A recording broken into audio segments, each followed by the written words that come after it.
Welcome back. United States' Defense Secretary Ashton Carter called on Prime Minister Narendra Modi today that as American naval engineers recently inspected India's aircraft carrier in the making. They weren't excited after that and felt India has a lot of work to do before it gets ready to take on rival China in the Asian waters. This is according to a Wall Street Journal report. So where does India's strength stand and China's when it comes to their maritime might? Let's talk about China's maritime might first. Liaoning is China's only operational aircraft carrier.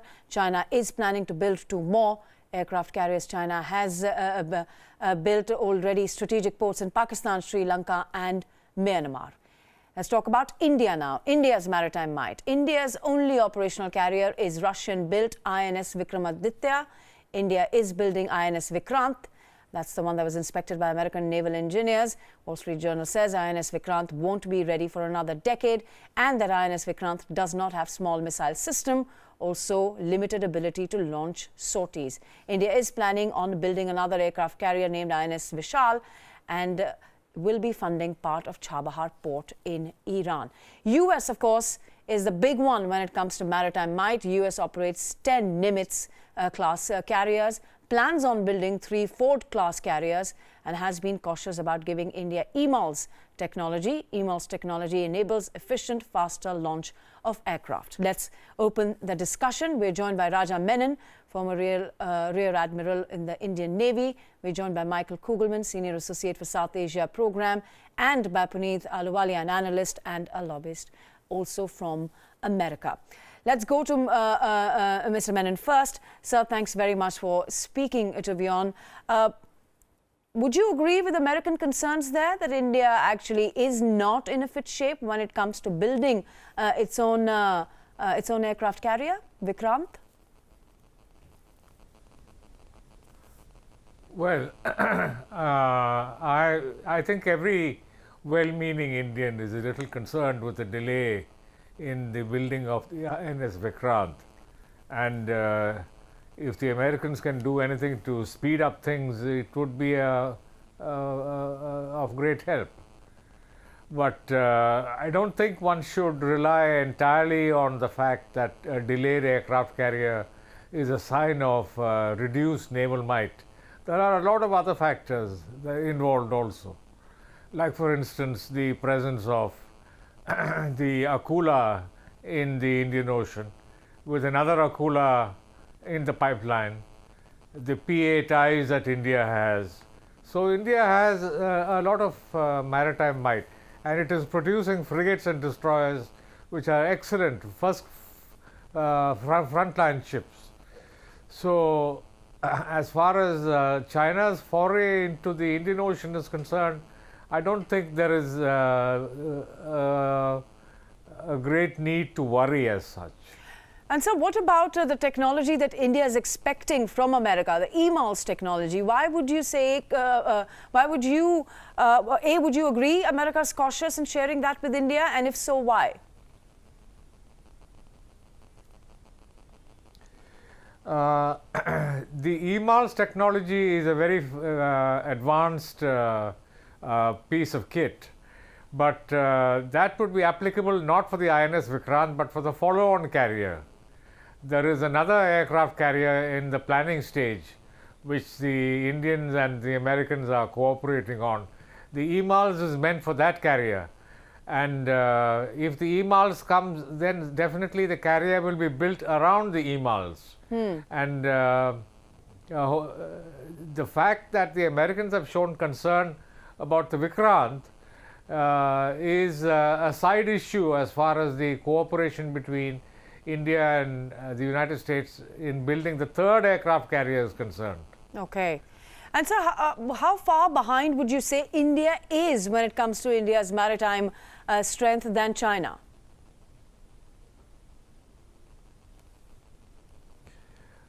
Well, China is certainly more powerful than India per se. China off the Chinese coast is more powerful than India off the Indian coast. But the issue here is not that. The issue here is how powerful would China be in the Indian Ocean? And as far as that is concerned, the equation is quite different. China has to protect its own coast from the United States Navy and the Japanese Navy, and it can only spare what it can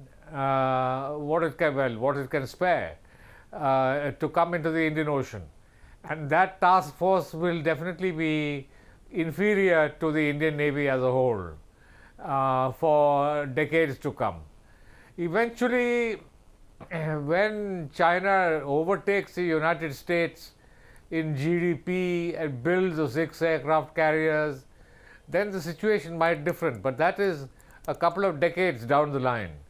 During these 2 decades, I don't think there is great need for the Indians to worry as far as China's threat in the Indian Ocean is concerned.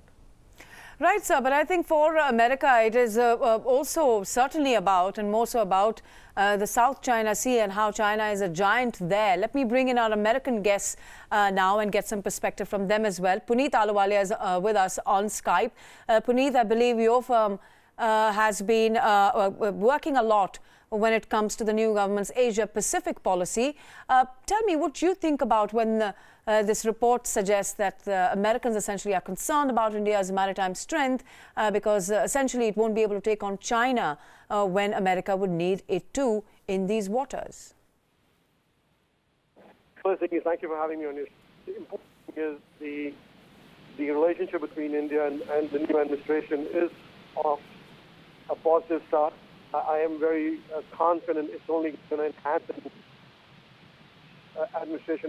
Trump administration has made a commitment to invest in defense strongly.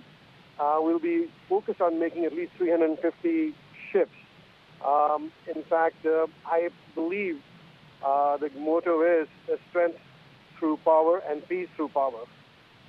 And that's what President Trump is looking to do. And I think Prime Minister Modi and India is a strategic partner, is an important partner. But more importantly, we want to develop India's naval time ability.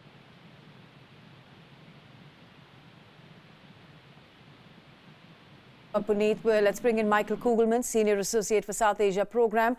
Michael, thanks very much for speaking to WION. Your perspective when it comes to reports like these, US is not certain about India's maritime might and wants India to be a partner in order to take on the Chinese. The Chinese, even the Indians believe, is stronger and would be stronger in a sooner than India would be. Well, yeah, thank you for having me, first of all. I think that for the United States, the hope is that, or the overall objective is that China's rising clout and influence, certainly in the South China Sea region, but more broadly in Asia, is counterbalanced, not necessarily explicitly, but covertly by other rising powers, clearly India being the chief one in mind here. And Washington certainly understands that when you talk about issues like naval modernization, India does lag behind China. But that's not to suggest to folks here in Washington that India is not in a position to play a role where it could help the United States cooperate in the region to subtly push back against this rising clout and increasingly provocative activities of China in the region. But, you know, we're having this conversation now. Anytime I have a conversation about U.S. policy in Asia or U.S. foreign policy on the whole, and particularly how India plays in, we sort of need to wait a few weeks and see what this new incoming presidential administration wants to do about all this, given that it's signaled, the President-elect Trump has signaled a desire to tone down the U.S. role in the broader Indo-Asia-Pacific region. So who knows what that could mean if that actually comes to be. Absolutely. But it's a lot of speculation at this point, unfortunately. I'd like to ask you, what sort of support do you think America would be ready to give India when it comes to building its naval might? Well, it's tough to say. I'm not in a position to give specific answers. And if you look at some of the recent procurements in terms of what the U.S. has provided to India is a lot of aircraft, a lot of helicopters, and most recently a large number of howitzer guns. So I think that the U.S. may not be in a position to be thinking very specifically how it's going to demarcate the types of arms and weaponry that it provides to the different branches of the Indian military. But I think that for the U.S., the goal is simply to find ways to help India do whatever it can to bridge that gap, even if it's not going to make that much of a dent, but bridge that gap just a bit between how far China has come in its naval modernization and how far India wants to come. But India clearly does still lag behind. Let me go to Mr. Menon again. Sir, I'd like to ask you, when it comes to maritime strength of a specific country, how important aircraft carriers would really be in the future? Because the Wall Street Journal report also talks about the fact that there would be advanced attack submarines and then missiles that can attack your aircraft carriers. How important is this expensive machinery that several countries are building? Well, the fact is that although large ships are vulnerable to submarines and missile-firing craft, the fact remains that for the foreseeable future, aircraft carriers of a large size are capable of changing the geopolitical equation of nations. And one can't forget the fact that Afghanistan was was taken back from the Taliban virtually by the United States Navy and one regiment of Marines. So large aircraft carriers are going to play a major role in geopolitics for decades to come. Of course, that doesn't mean that the other branches of the Navy are unimportant. If the United States really wish to upgrade the strength of the Indian Navy, the biggest thing they could do is to cooperate with India in the SSN program, which is the nuclear propelled submarine, not the ballistic missile firing submarine, but the nuclear propelled submarine program. I mean, that is one area where the United States can bring the Indian strength up to the Chinese level and even perhaps surpass it. Right. Thanks very much, sir, for joining us, and also Michael Kugelman joining us from the US. We couldn't connect to Puneet Ahluwalia, but thanks, Puneet, for being there with us. I'm going to wrap up this discussion here, and now we bring you the other story that's playing big here in India. Former Air Force Chief SP Tyagi was apprehended today by the CBI in India over alleged irregularities in the Augusta-Westland VVIP chopper deal. This deal was worth 3,700 crores. He's been arrested for abusing his position, and his cousin Sanjeev Tyagi and lawyer Gautam Khaitan have also been apprehended. Now, a little while ago, I spoke to my colleague Kartikesh Sharma, and I started, in fact, by asking him, why is this arrest important?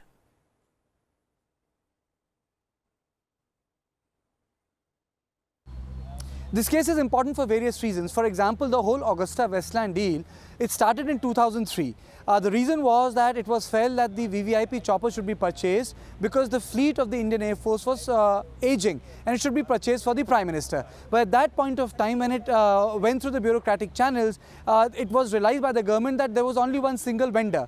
Then subsequently, a number of irregularities were somehow noticed by the government. For example, there was tampering with the height at which the helicopter should fly. From 6,000 it was reduced to 4,000, but earlier it was kept at 6,000 because there are places which are more than 6,000 meters and where the Prime Minister would like to go. For example, Leh and Ladakh. Then the whole, I would say that the controversy moved to a different terrain, and that being that the testing was done abroad and it was not done in India. But by that time, that CAG had moved into action, and CAG on number of bureaucratic points did criticize that there were anomalies, procedures were not followed properly, and Augusta-Westland deal was not at all transparent. Now, for India, the Border Security Force is the first line of defense against Pakistan. It is the biggest border guarding force of its kind anywhere in the world. Infiltration, ceasefire violations, terrorist attack, proxy war. Its men have to contend with all this and more on a daily basis, perhaps with a little bit of help from Israel in some parts. We're moving on to a WION special. This report filed by my colleague Ramesh Ramachandran, who travelled to the Suchetgarh border post in Jammu and Kashmir to bring you this ground report. A pristine countryside greets you as you drive to Suchetgarh on the India-Pakistan border. On either side of the road, as far as the eye can see, lie fields of harvested crops, farmers ploughing their land for the next sowing season, workers husking the crop, and a few motorcyclists. As you near Suchetgarh, a military truck passes you by.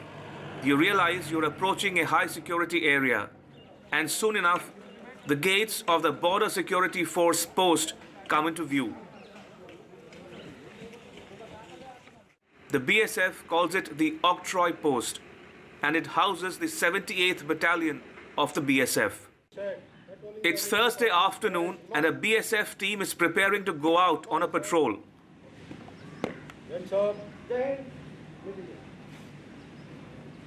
The team leader reports to the company commander, who in turn issues them special instructions for the day. For the BSF, keeping the morale of its men up is of paramount importance, and arming them with the right gear ensures that their skills are optimally enhanced. The Border Security Force was raised on the 1st of December 1965. Over the last half a century and more, it has guarded India's borders, and increasingly of late, it is using the latest weapons and technology sourced from Israel. These days, the BSF trooper comes equipped with weapons such as the under-barrel grenade launcher, handheld thermal imager, handheld or mobile radar, and night vision devices for all-weather visibility on the ground. The handheld thermal imager can view objects at a distance of up to 2 kilometers, while the handheld or mobile radar has a range of more than 5 kilometers. The BSF is also using fixed radar, laser-guided munition, closed-circuit television or CCTV, and satellite for aerial surveillance. Border Security Force or BSF is India's premier paramilitary force. As the name suggests, it is responsible for protecting the international border on the western frontier with Pakistan and on the eastern frontier with Bangladesh. The soldiers welcome the increased use of technology and modern weaponry.